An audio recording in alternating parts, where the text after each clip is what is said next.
আজ একটা dentist theme কেকের ডিজাইন তোমাদের সাথে শেয়ার করব। যে ম্যাডাম আমাকে এই কেকটার অর্ডার করেছিলেন উনি পুরো ছবি পাঠিয়েই দিয়েছিলেন। এটা সম্পূর্ণরূপে একটা কাস্টমাইজ কেক ছিল, আর এটা ছিল একজন ডেন্টিস্টের জন্য বানানো।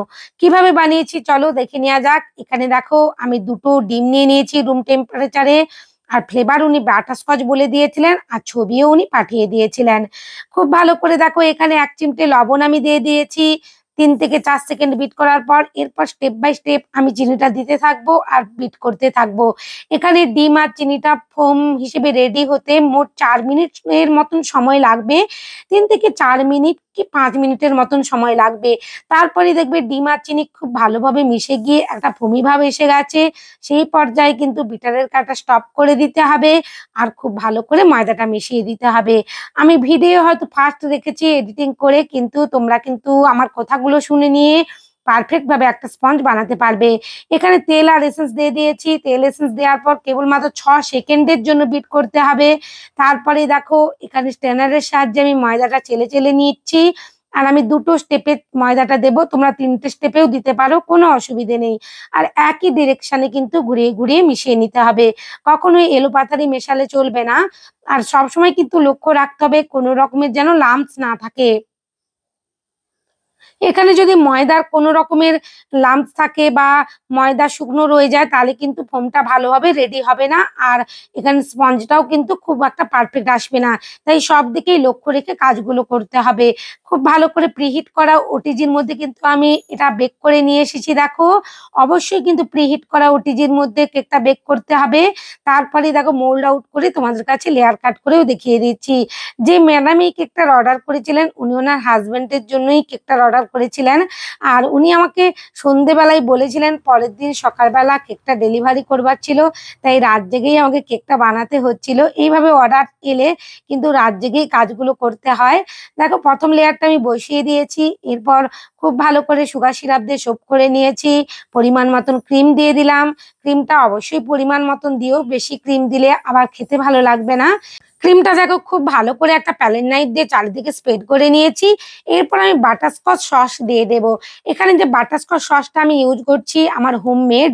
তোমরা কিন্তু বাটারস্কচ যে ক্রাশগুলো পাওয়া যায় সেটাও কিনে নিতে পারো, যেগুলো রেগুলার ইউজ করার জন্য মার্কেটে থাকে, তো সেগুলো কিন্তু এর থেকে যদি বাড়িতে বানানো যায় অসাধারণ টেস্ট হয়। তবে বাটারস্কচ যে ক্রাঞ্চটা ইউজ করছি এটা কিন্তু আমার কেনা। খুব ভালো করে আমি দ্বিতীয় লেয়ারটাও বসিয়ে দিয়েছি, একই রকম ভাবে সুগার সিরাপ দিয়ে সোপ করে নিলাম। আর এখানে পরিমাণ মতন ক্রিম দিয়ে আমি কিন্তু আবারও দেখো পারফেক্ট ভাবে লেয়ারটা করে নিচ্ছি, আর একেবারে কিন্তু আমি ক্রাম কোটিং করে নিচ্ছি। এখানে বাটারস্কচ সস দিয়ে দিয়েছি 2 টেবিল স্পুনের মতন, ভালো করে স্প্রেড করে নিলাম। অবশ্যই কিন্তু ভালো করে চারিদিকে স্প্রেড করে নিতে হবে। এরপর আবারও ক্রাঞ্চ দিয়ে তৃতীয় লেয়ারটা বসিয়ে দিয়েছি। একই রকম ভাবে দেখো এটাও সুগার সিরাপ দিয়ে সোপ করে নিয়েছি। খুব সুন্দর করে কিন্তু কাজগুলো ধীরে ধীরে করতে হবে। আর পারফেক্ট ভাবে যত কাজ করবে তত পারফেক্ট ভাবে তোমার ফিনিশিং আসবে, আর তুমি পারফেক্ট ভাবে একটা কেক কিন্তু উপস্থাপনা করতে পারবে বা প্রেজেন্ট করতে পারবে। একই রকম ভাবে দেখো আমি এখানে ক্রাম কোটিংটা করে নিচ্ছি। একেবারে ক্রাম কোটিং করে আমি কিন্তু ফ্রিজের মধ্যে 30 মিনিটের জন্য কেকটা রেখে দেব। খুব ভালো করে ক্রাম কোটিং করে তুমি যদি 30 মিনিটের জন্য ফ্রিজের মধ্যে কেকটা রেখে দাও, দেখবে অল্প ক্রিমের মধ্যে খুব কম সময়ে একটা ফিনিশিং আনতে পারবে। আর কেকটা কাস্টমাইজ ছিল, যেভাবে ম্যাডাম আমাকে ছবি পাঠিয়েছিলেন সেভাবেই বানিয়েছি। আর ক্রিমটা কিন্তু অবশ্যই একটু স্টিফি ভাবে হুইপ করতে হবে। লিকুইড ক্রিম হলে বিশেষ করে এই গরমে কাজ করতে গিয়ে বারবার মেল্ট হতে থাকবে। আমার খুব ভালো করে দেখো এখানে কেকটা সেট হয়ে গিয়েছিল। এরপর পাইপিং ব্যাগের মধ্যে আমি ক্রিমটা ভরে নিয়েছি। একটাই কারণ, কারণ কেকটার মধ্যে দুটো শেড ছিল। নিচের অংশে দেখো একটু ডিপ কালারের করেছি আমি, রোজ পিঙ্ক মতন আমি একটা কালার রেডি করেছি যেভাবে ছবিতে ছিল, তো সেইভাবেই। আর উপরের অংশে একেবারে লাইট কালারের একটা ক্রিম রেডি করা ছিল। তো সেইভাবেই কিন্তু কাজগুলো করবার জন্য অবশ্যই পাইপিং ব্যাগের মধ্যে ক্রিমটা ভরে নিয়ে কাজগুলো করবে, তাহলে পারফেক্ট ভাবে এরকম 2 শেডের একটা এফেক্ট আনতে পারবে। আমার ভিডিও দেখানো প্রসেস অনুযায়ী বানিয়ে নিও। দেখো এখানে প্যালেট নাইফ দিয়ে একটু ঘুরিয়ে নিতেই কত সুন্দরভাবে স্মুথলি একটা ফিনিশিং এসে গেছে। বেশি ক্রিমও লাগছে না, আর বেশি কোনো ঝামেলাও হচ্ছে না। কেকটার মধ্যে বিশেষ কোনো ডিজাইন ছিল না। উনি যে পিকচারটা আমাকে পাঠিয়েছিলেন, তো সেই অনুযায়ী দেখো তোমাদের কাছে আমি বানিয়ে দেখাচ্ছি। কিন্তু ওনাকে ছবি পাঠানোর পর উনি আমাকে বললেন, "কেকটা যেন ফাঁকা, ফাঁকা লাগছে। আপনি কেকের উপর আরো ৩-৪ টে রোজ বসিয়ে দেন।" সেই অনুযায়ী কিন্তু ডেলিভারি করবার আগেই আমি কিন্তু ওই রোজগুলো বানিয়েছিলাম। বানিয়ে কেকের উপর বসিয়ে ১০ মিনিট ফ্রিজের মধ্যে সেট করে নিয়ে ডেলিভারি করে দিয়েছিলাম। কারণ উনি ছবিটা পরের দিন সকালেই দেখেছিলেন আর আমাকে বলেছিলেন ওটা করতে।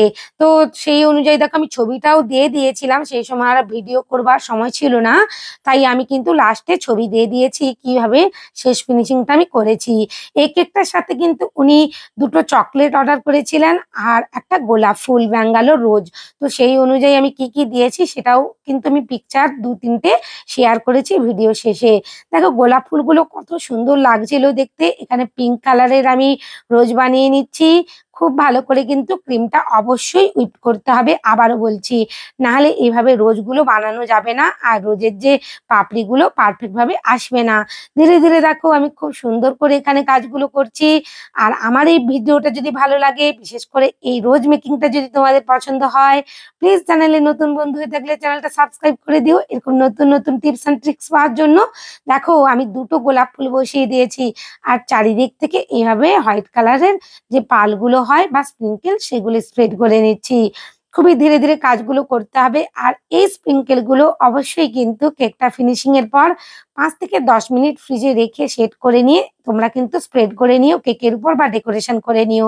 পরের দিন যদি তোমরা এগুলো বসাতে যাও তাহলে কিন্তু কিছুতেই লাগবে না, হাত দিয়েই বসাতে হবে। এরপর দেখো আমি ডেন্টিস্ট থিম কেকের জন্য কিছু টপার ডাউনলোড করে নিয়েছিলাম।